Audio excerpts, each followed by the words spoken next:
Hi there, Rabbi. I see you're enjoying the great outdoors today.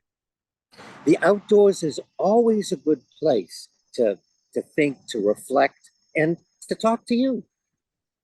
Well, and I always enjoy talking to you from my dank, dark office cluttered with stuff. But I have a somewhat serious topic to go over with you today. Um, in the news, we have talks of executions and the death penalty being enacted.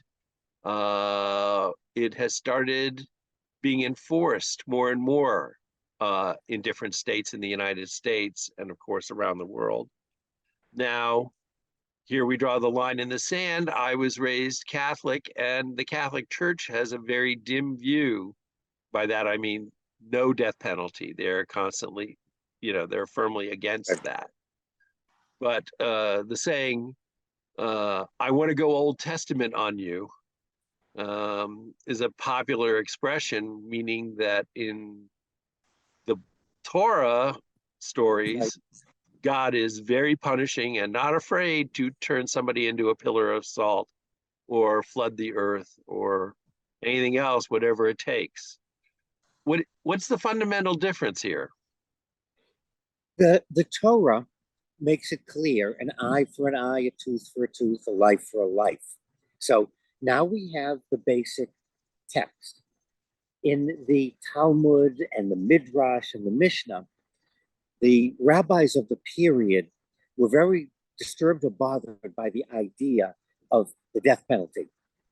And so, in rabbinic fashion, they created rules and regulations that if Jewish courts were ever to exist and we followed Jewish law, it would be impossible to institute the death penalty because they built so many fences around the witnesses, the process, how it's to be done, so that it wouldn't happen. Okay, those are all technical. Okay. Let's go back to the Torah, a life for a life. Is this to be a deterrent so that if someone's thinking about killing or someone kills, they'll stop because they don't want their life to be taken? Or is this to be punishment? Or is this supposed to be vengeance? And we hear that argument all the time. Do we use the death penalty to deter, or do we use the death penalty to get even, get rid of? And part of the argument is if someone walks into a building, someone walks into a mall, a school, a place of worship, and kills lots of people, doesn't society have the right to take away that person's life because they already said they don't want to be part of our society? So we're going to take them out of society. We're going to put an end to their life. That seems to bother a lot of people. The idea that taking a life as a deterrent bothers a lot of people because that doesn't seem to work. So here then comes our biblical question. Do we want to take out of society, no, out of life, someone who has wantonly taken the lives of others? And I'm gonna say, Joe, if someone walks into any place and with malice aforethought, with malicious intent, kills and destroys other human beings, I think it's time to take their life. And I think we have good biblical justification. I think the Catholic Church and Judaism have lots of technicalities, but technicalities doesn't change the basic teaching. And that's up to the court to decide. Let the court decide if it's first degree, second degree, accidental, vehicular. Let them decide, does this individual deserve to stay in society? And what purpose would it serve to lock them up for life? There are many documented cases of people who reform and later become, even if they stay in prison, model examples of clearer thinking and how to deal with mental illness, how to deal with society's problems, counselors for other inmates and other programs. Mhm. That is a positive that comes from it. And the other argument is it doesn't bring anybody back to take them out. Now, I admit most of the people who load up on firearms, and we're not going to go down that path, and walk into a building with the intent of racking up a high score, as they might say, don't intend to survive the event at all. A lot of the Right. people who run probably change their minds. Hey, maybe I could get away with this, and run for it. We have to find a reason to make it a positive, as opposed to just like eliminating people.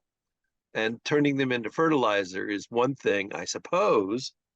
You introduce mental illness. One of the things we want to track is, are we dealing with someone that truly has problems cognitively? And again, lawyers will twist and turn things in order to get clients off. And there are a lot of criminals out on the streets. There were rapists and murderers in downtown DC that got off because they had a great attorney that demonstrated that somehow their father didn't play ball with them, or their mother made them play with dolls. Therefore, they got them off. We have to get rid of that technical nonsense and do some serious analysis. If someone truly is what we having mental issues, that's different. But from most of what I read about mass killings, they are not psych patients. This isn't about any form of mental illness. This is with malice of forethought. These people were thinking, they were torturing, they were doing all kinds of things. And by doing that act, you have pronounced to me, I no longer want to be part of the human race. I want off the carousel. I want out. So we're going to help you. We're going to take you out. End. Well, I think we're going to have to agree to disagree on this one, because I think the onion needs to be sliced a little bit thinner. But thank you as always. I don't want to spoil your pretty day outside by going too far down this rabbit hole. Well, you brought up the onion, and that's only because you have fake alligator tears and you want to cry over capital punishment. There are times when it is appropriate, and let's put aside the Jewish technical excuses and let's go back to the Torah. Well, I want to throw one more at you. Sister Bernadette in the 5th grade answered this very question in detail by saying, better that 100 guilty men go free than one innocent man be punished unjustly. I would agree with her if our legal system wasn't stilted, and if our legal system wasn't so absurd that more guilty get off and then go out to commit more crimes in downtown DC. 6 more murders last night, Joe. And now you're pissing off the lawyers. Good luck with that. Have a great day, Rabbi. Goodbye, Joe.